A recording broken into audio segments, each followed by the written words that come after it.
Well, hello, everybody. It's me, Leah.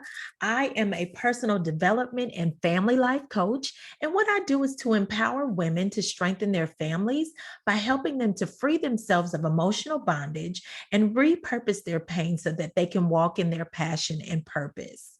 I am so glad that you joined us today.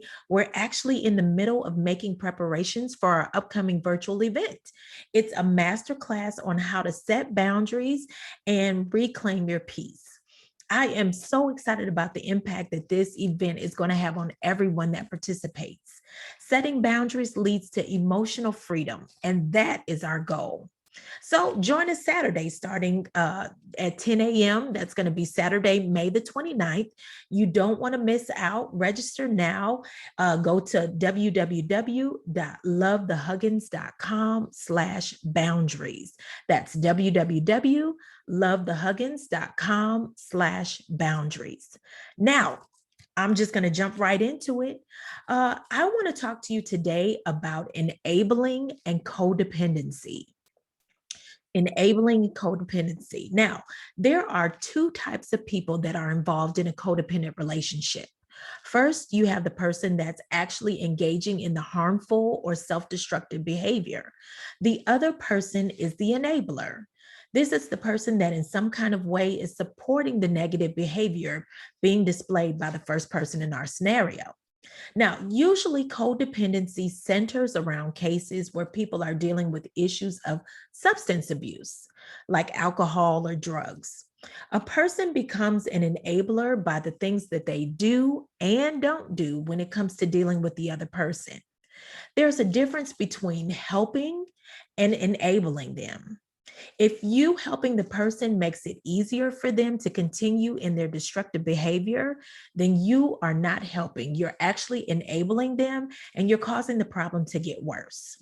So, how do you know if you're an enabler? Well, do you ignore or tolerate toxic behavior? Are you buying or paying for the substances that the person is abusing, like alcohol or drugs? Do you make excuses for their destructive behavior?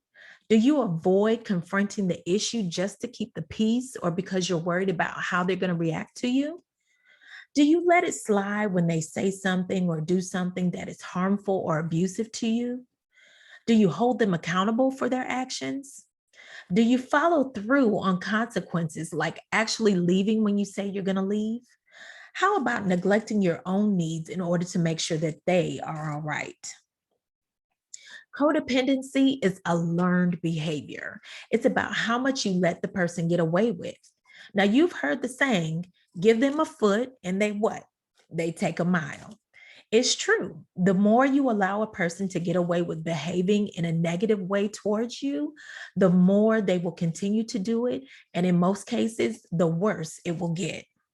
Dependency is a cycle. It actually starts with the person that is allowing the harmful behavior. It's a clear sign that there are no boundaries put in place. And if there are, they are not being honored. So, why would a person allow another person to continue to violate their peace and disrupt their emotional well being? It's because there's an emotional hole that's deep down that they're trying to fill. Somewhere down the line, someone's self-esteem, their self-confidence, and their self-worth have been violated and bruised. Somewhere deep down inside of a grown woman is a young girl that has been wounded and never got over her fear of abandonment or rejection. Maybe she has unprocessed emotions that stem from trauma and she hasn't been given the tools to work through them. Maybe she doesn't believe that she's worthy of love because she's never experienced the love. And this is why a father's love is so important. It's because it's the father that gives the identity and sets the precedence for all the relationships in her life. Every girl should be raised to be protected and encouraged and pushed by her father to be who she was meant to be. But somewhere down the line, this little girl was dropped and she ended up being emotionally wounded and scarred. And so as she grew up, she began looking for love in all the wrong places, looking on the outside for what can only come from the inside. And because of this, she has allowed others to mistreat her because, well, at least she has someone. At least she's not alone. At least she's important enough for someone to claim her. So she becomes dependent on this person who's verbally abusive or who's physically abusive, who's emotionally and maybe financially abusive to her. He needs her and she needs him. So this is why women stay in relationships that are abusive, because they get comfortable with what they know. They learn how to maneuver around the relationship just enough to survive. And fear of the unknown sometimes can outweigh common sense. And in their mind, they're scared to leave because they don't think they can make it without the person, because they become well acquainted with operating in dysfunction. They become used to it and it's become their new normal. So she gives her permission by the things that she allows, by the things that she tolerates, by the grief that she puts up with, by the pain that she deals with. She gives her permission for them to mistreat her, for them to walk all over her, for them to take advantage of her. She gives her permission. She is wounded, she's broken, and she's scarred. She hasn't healed from the pain of her past yet, and she hasn't come into the knowledge of who she is yet. She doesn't know what she's capable of. She doesn't know that she's full of purpose. She doesn't know her own strength.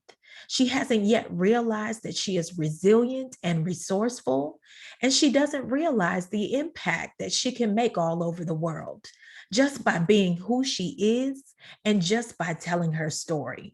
She doesn't realize that there are others that are waiting on her to come out just so she can bring them out, and they in turn can bring others out. She's not meant to be in this place for a long time. Why? Because she is destined for purpose. She is created for greatness and designed with a specific plan in mind. Everything she needs is already inside of her, and she's well equipped and in control. She is a survivor. She is a warrior, and she is a queen. If you are in a codependent relationship, it's time to break the cycle. You are meant for so much more. It's time to do the work and time to start building boundaries. To begin with, cut off the financial support. Don't buy supplies or give them money to support their habit. By you withholding financial support, they will have to become more self-reliant. Let them deal with their own problems and stop making excuses for them and running to their rescue. Let them deal with the consequences of their actions. Set your boundaries and stick to the set your boundaries and stick to them. Once you've gotten to your breaking point, do not go back to the way things were. Establish consequences, clearly communicate them, and stick to it. Undoing the hurt and pain of your past is a process. It takes time, but you can start right now by protecting your peace, renewing your mind, and establishing boundaries. Please be encouraged, be empowered, and be blessed. You all have a good one.